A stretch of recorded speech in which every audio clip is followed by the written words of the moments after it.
On a clear summer night, if you find a place away from the lights of the city, you can see it. A pale river of light stretching across the sky from one horizon to the other. The Milky Way. Billions of stars so numerous and so distant they merge into a single luminous band, a river of light suspended in the dark.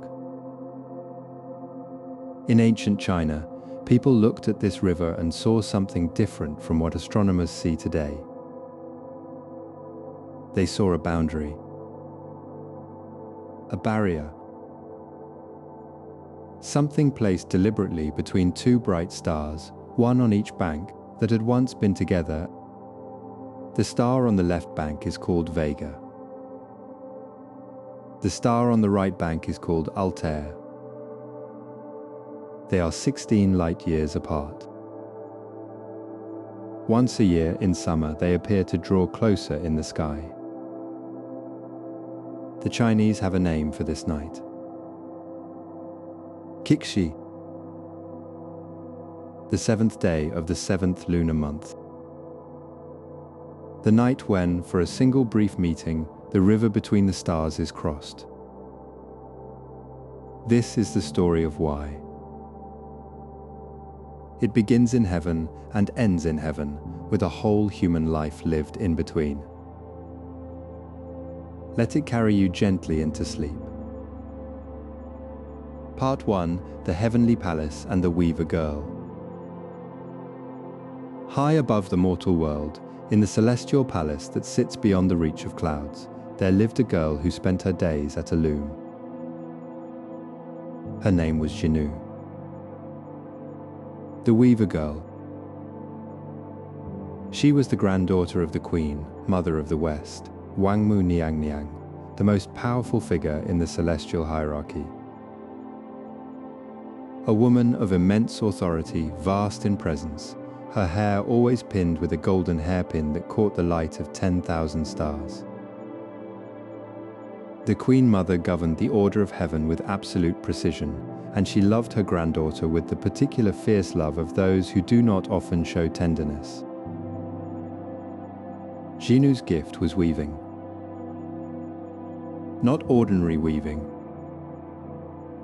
She sat at her celestial loom and she made the sky itself, the colored silks of dawn, the deep blues of afternoon, the particular pink and gold of dusk. She wove the clouds into shapes.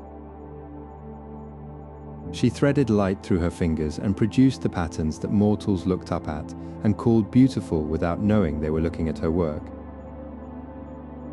It was extraordinary work. It was also very lonely. Day after day at the same loom, in the same palace, with the same view of the mortal world spread out far below like a painting on silk, green fields, winding rivers, the tiny movements of people going about their tiny lives.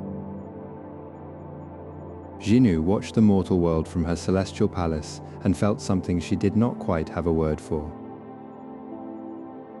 Not unhappiness exactly, more like the awareness of an absence. She had 6 sisters. They were also daughters of the celestial court, bright, mischievous, fond of games and laughter, and they moved through the palace in a way that Zhinü, always at her loom, always working, could only watch. One day, the 6 sisters came to Zhinü with an idea. They had heard of a lake in the mortal world. Bilian Lake, the Jade Lake, whose waters were said to have unusual properties. Clear and still and warm, hidden in a valley below the clouds. They wanted to go. They wanted to leave the palace for a day, to swim in mortal water, to feel the sun on their faces without the filtering distance of the heavenly realm between them and it. They asked their grandmother for permission. The Queen Mother looked at her granddaughters, 7 of them, gathered before her throne with hopeful faces. She was not a sentimental woman, but she was not without feeling. She had watched Zhinü at her loom for a very long time. She said yes. The 7 sisters descended. Part 2, the Cowherd and the Old Ox. Far below, in a valley between green hills, a young man named Niulang was doing what he did every day, looking after his ox. Niulang's life had not been easy. His parents had died when he was young enough that the loss had the particular quality of losses that happen before you have the words to describe them. He had gone to live with his older brother and his brother's wife, and they had not been kind to him. They had treated him as a servant, fed him less than they fed themselves, given him the worst work and the smallest portion of whatever comfort was available. Eventually they had driven him out entirely. He had left with almost nothing. Just an old ox, bad-tempered and slow, and a broken cart that groaned on every wheel. He had found a small piece of land on the edge of the village, and he had worked it, the ox and the boy together, slowly turning something barely usable into something that could feed one person through a year. The ox was his only companion. He talked to it while they worked. He told it things he could not tell anyone else because there was no one else. The ox listened with the patient attention of animals who have been talked to often and have learned that the talking matters to the person doing it, regardless of whether the listener understands. What Niulang did not know was that his ox was not an ordinary animal.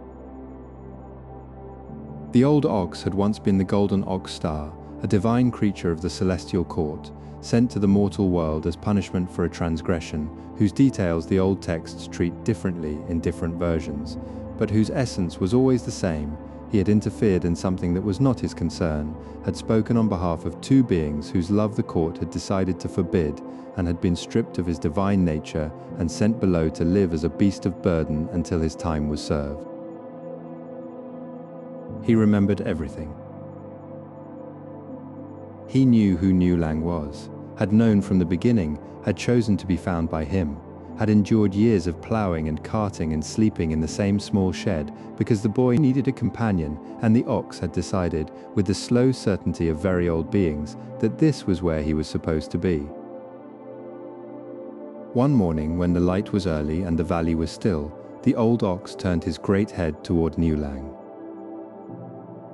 He spoke. Not loudly, not dramatically, with the matter-of-fact tone of someone delivering information that is important but not urgent. He told Niulang about the lake. He told him that 7 celestial maidens were descending to bathe in Bilian Lake, and that one of them, the 7th, the youngest, the one who wove the sky, would be wearing a red robe. He told Niulang to go to the lake and take the red robe. He told him that if he did this, and if he asked the owner of the robe to be his wife, she would say yes. Niulang looked at the ox for a long time.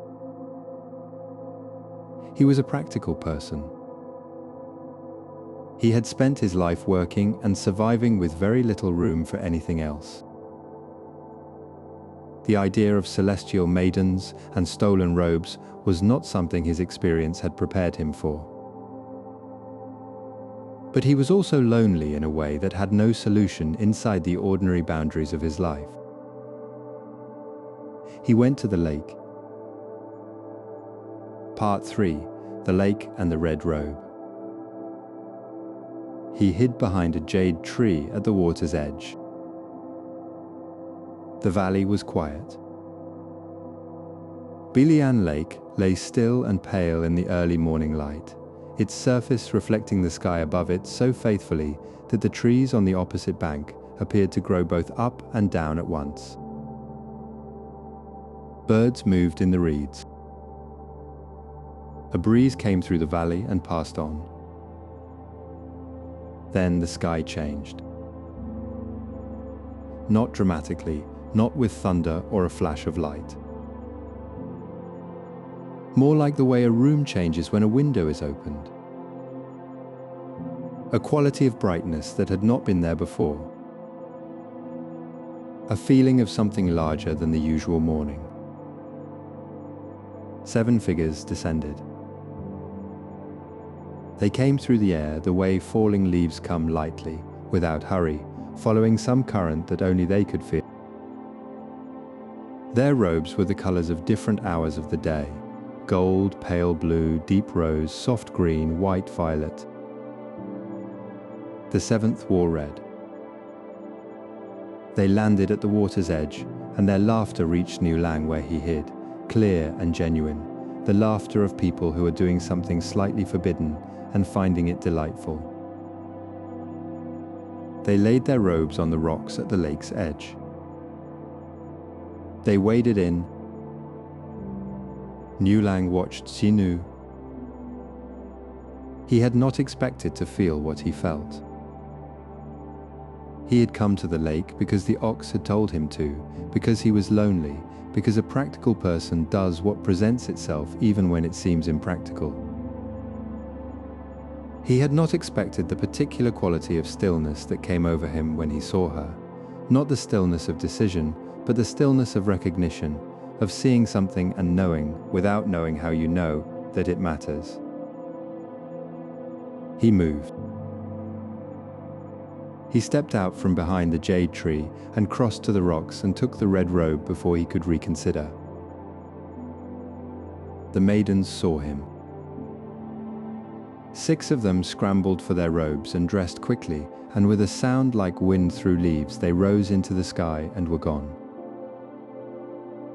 1 remained. She was in the water, behind a rock, watching him with an expression he could not read, not quite fear, not quite anger, something more complicated than either. She was the weaver girl who had spent years in a celestial palace making the sky and watching the mortal world from above, and now she was in it, without her robe, looking at a young man who was looking back at her. Niulang approached the water's edge. He told her his name. He told her what the ox had said, all of it plainly, because he was not a man who knew how to be indirect. He told her he was alone, and had been alone for a long time, and that he thought, if she were willing, they might not be alone together. He asked her to be his wife. Zhinü looked at him. She had watched the mortal world from her loom for years. She had watched people living their small, difficult, beautiful lives and had felt that unnamed absence, that awareness of something missing. She looked at Niulang, his plain clothes, his honest face, the particular quality of attention he gave her that suggested he was fully present in a way that the celestial court, with all its grandeur, had never quite managed. She said yes. She recognized him. Not from this life, but from some other arrangement of the universe, the way the old ox had recognized him, the way certain meetings feel less like beginnings and more like continuations. He gave her back the red robe. She stepped from the water. They walked together out of the valley and back to the small piece of land at the edge of the village, and the life they built there was simple and full in the way that only simple things can be full. Part 4. The Years on Earth. They were happy. This deserves its own sentence, its own pause. They were happy. Not in the dramatic way of stories that need their happiness to be obvious, but in the quiet way of 2 people who have found each other and do not take it for granted. Niulang worked the land. He rose before sunrise and came in after dark, and the work was hard and he did not mind because there was something to come home to. The house was small. It was enough. Zhinü kept her weaving. Not the celestial weaving, she had left that behind when she left the palace. But she took up an earthly loom and made cloth with the same hands that had made clouds, and the cloth she produced was unlike any the village had seen. The colors were extraordinary. People came from other villages to buy it, and they did not know why they found it so beautiful, only that looking at it made them think of the sky at particular times of day that they could not quite name. She had brought the sky with her. The old ox was with them still. He ploughed Niulang's fields with the slow patience he had always shown, and Niulang talked to him as he always had, and the ox listened as he always had, though now there was something in his eyes when he looked at the two of them together that might have been satisfaction. The years passed. A daughter was born, then a son. The children were born into a house that had warmth in it, a house where the two people at its center were glad to be there. The children grew up knowing this and did not know it was unusual, because children raised in warmth tend to assume that warmth is the ordinary condition of the world. It was not a perfect life. The land was hard, the winters were cold, money was sparse. There were difficulties of the ordinary kind, illness, drought, the thousand small frictions that are the texture of any real life. None of it mattered very much against the fundamental fact of being together. The old ox grew older. Niulang noticed it the way you notice the slow changes in something you see every day, gradually and then all at once. The great creature was slowing. His golden coat had gone pale. He moved through the fields with the deliberate care of something that is managing carefully. One evening the ox lay down in the field and did not get up. Niulang sat beside him through the night. In the early morning hours, before the sky changed color, the ox turned his great head one last time and spoke. He told Niulang to take his hide. He said it carefully and clearly, because there was not much time and the information was important. He said that the hide would carry him into the sky when he needed it. He said the day was coming when he would need it. Then the old ox was gone. Niulang and Zhinü wept together beside him. They peeled his hide with care and with grief, the careful grief of people who understand that the care is itself a form of love. They buried the great creature in the field he had ploughed, in the earth he had turned for years. The hide hung on the wall of the house. The family did not speak of it, but they did not forget it was there. Part 5: The Queen Mother's Fury. In the celestial palace, the Queen Mother of the West had known for a long time. She was not a woman who missed things. The weaving of the sky had gone undone for years. She had assigned it to others, but the clouds they made were not the same, lacked the particular quality that Zhinü's hands had always produced. She had watched the gap in the sky's cloth with the eye of someone who understands craft and knows when it is absent. She had also watched her granddaughter. From the celestial palace, you can see everything that happens below if you know where to look, and the Queen Mother always knew where to look. She had watched Zhinü arrive at the small house at the edge of the village. She had watched the years pass. She had watched the children born.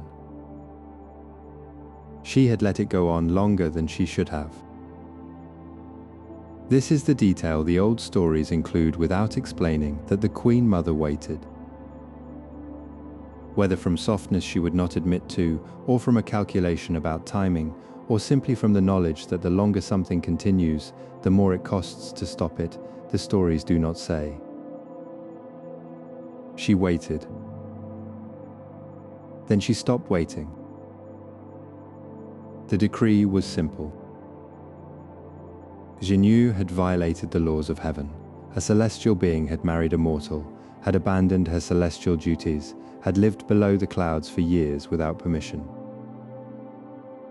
The law was clear. She was to return. The Jade Emperor, supreme ruler of all heaven, endorsed the decree. He was not a cruel man.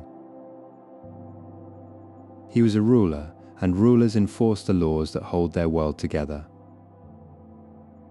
He had watched Niulang and Zhinü with the same distant attention the Queen Mother had, and he had felt something about it that was not entirely comfortable. But the law was the law. The line between the celestial and the mortal was not a suggestion. The celestial soldiers descended. They came on a morning when Niulang was in the fields. The sky darkened first, not with weather but with something more deliberate, the particular quality of a sky that is being used as a passage for something large. Then they appeared, soldiers of the celestial court, armored, purposeful, moving through the air with the efficiency of those who are carrying out orders they have no feelings about. They went to the house. Zhinü was at her loom.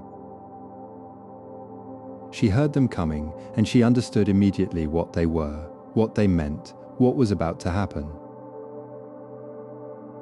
She had known somewhere beneath the daily life that this day was possible. That the happiness they had built was built on uncertain ground. That the celestial court's patience was not the same as permission. The soldiers took her. Not violently, there was no need for violence against someone who understood that resistance would accomplish nothing. She went with them because she had no choice, and because she would not give her children the memory of their mother fighting uselessly against something that could not be fought. She looked back at the house as they rose into the sky. She did not see Niulang in the fields. She did not get to say goodbye. The sky closed over her like water closing over a stone. Part 6. The Cowherd and the Pure Suit. Niulang came home from the fields to an empty house. The loom was still. The threads hung at the stage of work they had been at when she left, a piece of cloth half made, the colors of a particular hour of evening that would never now be finished. His daughter told him what had happened. She had watched from the doorway as the soldiers came. She had heard her mother's voice, calm and deliberate, telling the children to stay inside. She had watched her mother rise into the sky surrounded by armored figures and not come back. Niulang stood in the middle of the house for a moment. Then he remembered the hide. He took it down from the wall. He spread it on the floor. He picked up his son in one arm and his daughter in the other, and he sat down on the ox hide, and he held his children, and he thought about what the old ox had said. The hide began to rise. It lifted from the floor of the house, through the open doorway, up into the morning air, up past the rooftops of the village, up past the tops of the trees, up into the sky. The children held on. Niulang held on. He flew on the hide of his dead friend through the air between the mortal world and the celestial palace, climbing through clouds he had only ever seen from below, rising into the blue that gets darker the higher you go, and he did not think about what would happen when he arrived. He thought about Zhinü. He could see her ahead of him. The celestial soldiers were carrying her toward the palace, and she was looking back, and when she saw him coming, the man on the ox hide, their two children clinging to him, something crossed her face that was not quite hope, but was the closest thing to it that the situation permitted. He flew faster. The gap between them narrowed. Their children stretched their hands toward their mother. Zhinü stretched her hands toward her children. Niulang pushed every intention he had into the hide beneath him, and it responded, the way the things of divine origin respond to genuine need, and the gap narrowed further. They were almost touching. Then the Queen Mother appeared. She came between them, vast, terrible in her authority, her golden hairpin blazing in the celestial light. She looked at her granddaughter. She looked at the mortal man on the ox hide, holding their two children, stretching toward Zhinü with every part of himself. She removed the golden hairpin from her hair. She swept it through the air between them. Where the hairpin passed, stars poured out, a river of them, millions upon millions, cascading from the pin like water from a vessel, spreading across the space between Niulang and Zhinü, until the river was too wide to cross, and too deep to ford, and too vast to see across. The Milky Way. Niulang hovered on one bank on his ox hide, his children in his arms. Zhinü stood on the other, held by the soldiers, looking across the river of light. The children cried. Niulang called her name. Zhinü wept on her side of the river, and her tears fell through the sky as the kind of gentle rain that sometimes falls on summer evenings without any apparent cause. The Queen Mother watched, and something happened in her that she had not anticipated. Part 7. The Queen Mother relents. She was not a soft woman. She had governed the celestial court for longer than mortals have been counting years. She had made difficult decisions and enforced difficult laws, and lived with the consequences without visibly wavering. She had the kind of authority that comes not from cruelty but from absolute consistency. People trusted her to do what she said she would do, and she always did. She watched the man on the ox hide holding his children on one bank of the river she had just made. She watched her granddaughter on the other bank. She had expected to feel the satisfaction of order restored. The law upheld. The boundary between mortal and celestial maintained. She did not feel this. What she felt instead was something older and less comfortable, the particular weight of a decision that is correct and also costs something. The knowledge that the law she had enforced was right, and that the people it had separated were also right, and that both of these things could be true at the same time, and neither of them changed the other. The Jade Emperor came to stand beside her. He had watched everything. He watched now as Niulang called across the river of light, and Zhinü answered, and the children's cries rose into the celestial air. He did not speak. He was the ruler of heaven, and he had endorsed this outcome, and he was not going to pretend otherwise.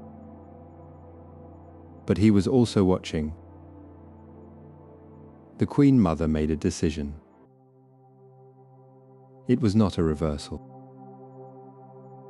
Zhinü could not return to the mortal world. The law was clear, and the law was right, and reversing it entirely would unravel something fundamental about the order she had maintained for so long. But the law said nothing about meetings. She decreed that once a year, on the 7th day of the 7th lunar month, the river between them could be crossed. One night, one meeting, once a year. It was not much. Against the full weight of what had been taken from them, it was almost nothing. A single night out of 365. a few hours on a riverbank between two sides of a vast celestial divide. But it was something. The Jade Emperor nodded. The decree was made.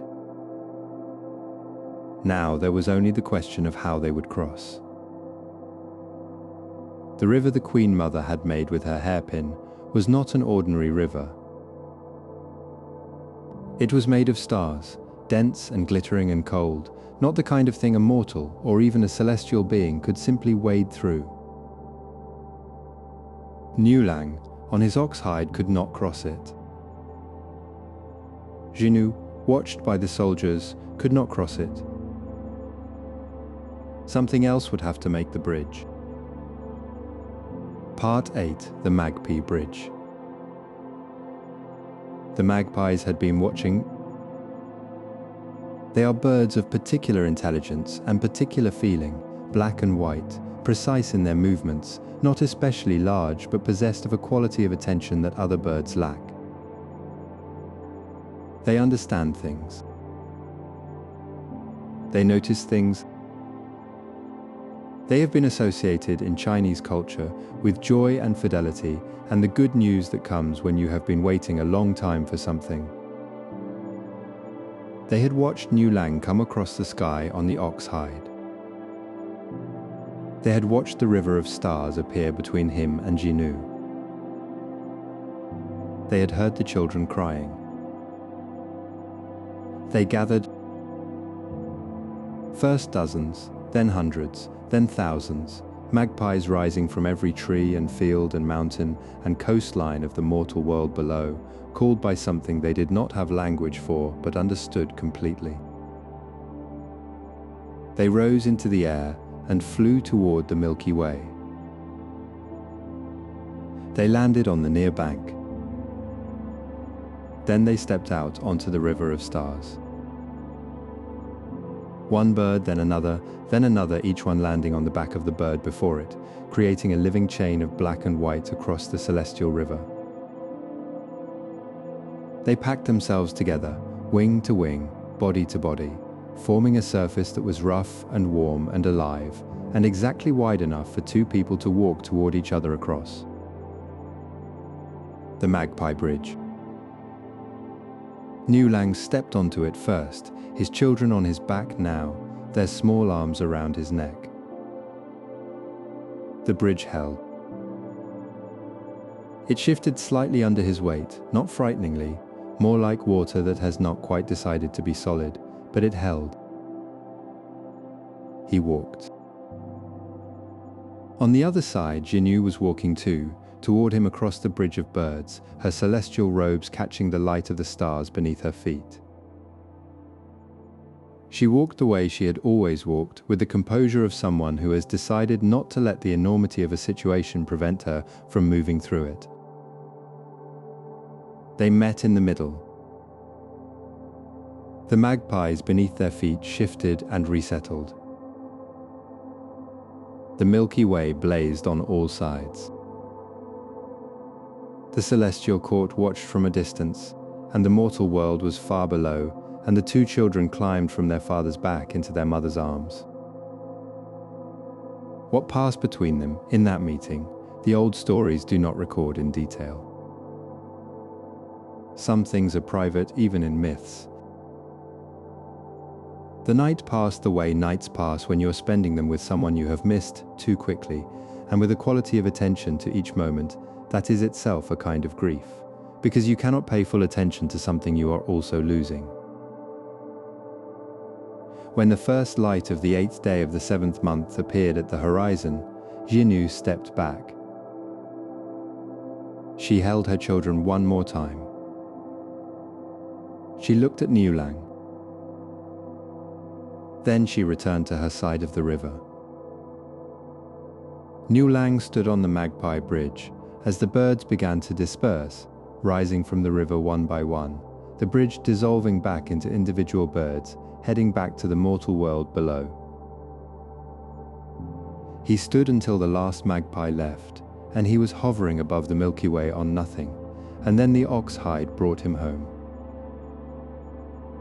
The children were quiet on the journey back.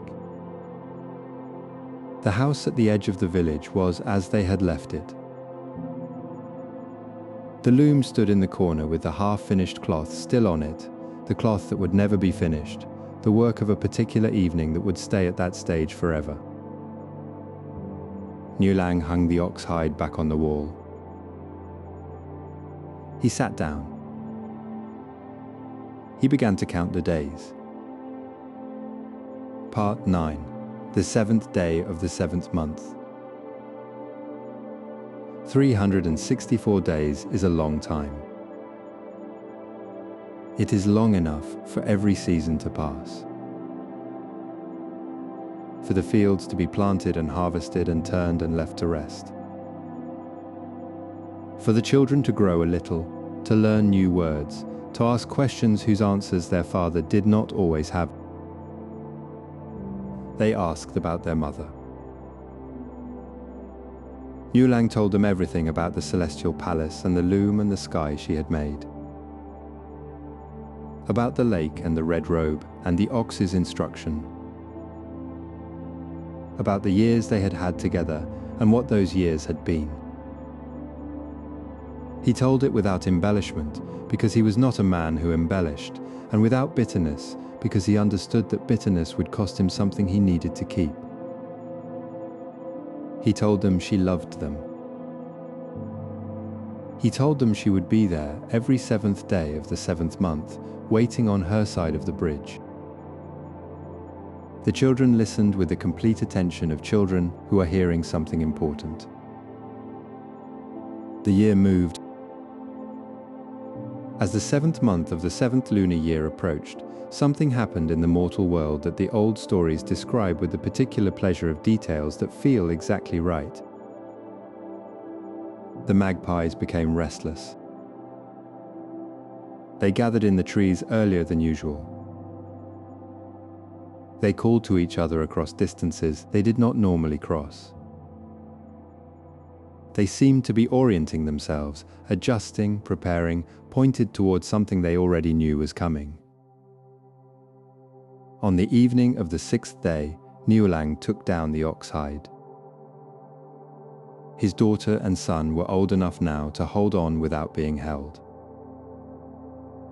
They sat behind their father on the hide as it rose, as the house fell away below them, as the village became small and then became invisible, as the air changed around them and the stars appeared, not as distant points, but as near and individual presences. The Milky Way ahead of them. The magpies rising from below. The bridge forming. On the other bank, a figure in celestial robes standing very still, watching them come. Every year. This is what the story becomes, after the separation, not a tragedy with a fixed ending, but a rhythm. A love measured not in days, but in the single day per year when the measure is taken. In the other 364 days, the lovers exist in the same universe, looking at the same stars from opposite sides of a river of light, aware of each other across a distance that is both astronomical and entirely personal. Zhinü went back to her loom. She wove the sky again, the dawn silks, the afternoon blues, the dusk colors. Her work returned to the quality it had always had, and the celestial court noted this, and said nothing about what it meant. She wove the sky, and she counted the days, and she looked down sometimes at the mortal world below the small house at the edge of the village, the field, the children growing. Niulang farmed his land. He was not unhappy. This is worth saying. He was not the wreck of a man that a lesser story might make him.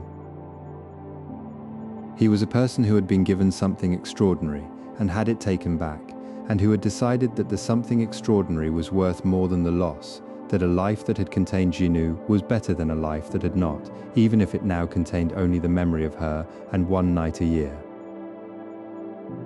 The children grew. The magpies gathered every 7th day of the 7th month. The Milky Way blazed overhead. The bridge held. The story of Niulang and Zhinü is over 2,000 years old. The earliest version of it appears in a poem in the Classic of Poetry, one of the oldest collections of Chinese verse, compiled before the 5th century before the Common Era. In that poem, the weaver girl and the cowherd are already in the sky, already separated, already looking at each other across the river of light. The love story, the ox, the meeting at the lake, these came later, added by generations of storytellers who understood that the most interesting question about two stars separated by the Milky Way was not where they were, but how they got there. Every year in late summer, on the 7th day of the 7th lunar month, people in China celebrate Qixi. They go outside on clear nights and look for Vega and Altair, the two bright stars on opposite sides of the Milky Way. They make wishes. Young women once prayed for skill in needlework and good marriages. Lovers write their names together and hope for a love that endures. In Japan, the same story is celebrated as Tanabata, the Weaving Princess Festival. People write wishes on strips of colored paper and hang them from bamboo branches. The strips flutter in the summer breeze. The stars appear. The story endures because it is true about something that does not change. That love is not only measured in presence, that the love between people who are separated by circumstances, by distance, by the decisions of powers larger than themselves, does not automatically diminish because the people cannot be together. That a single night can contain more than an ordinary year when the night is the one night that is given. The Song dynasty poet Qin Guan wrote about the annual meeting of the cowherd and the weaver girl, and he arrived at something that has been quoted for 1,000 years since. He said, "If the two hearts are united forever, why do the two persons need to stay together day after day, night after night?" He was right, in the way that poets are sometimes right, not exactly, not literally, but in the way that points towards something real. Love does not require constant proximity. It requires the knowledge that the other person exists, that they are there on their side of the river, looking across the same water toward you. On the 7th night of the 7th month, when the summer sky is clear, look up. Find the Milky Way. Find the two bright stars on either side of it. The magpies are gathering. The bridge is forming. Sleep now. The stars are keeping watch. The river of light stretches from one horizon to the other. The story is complete.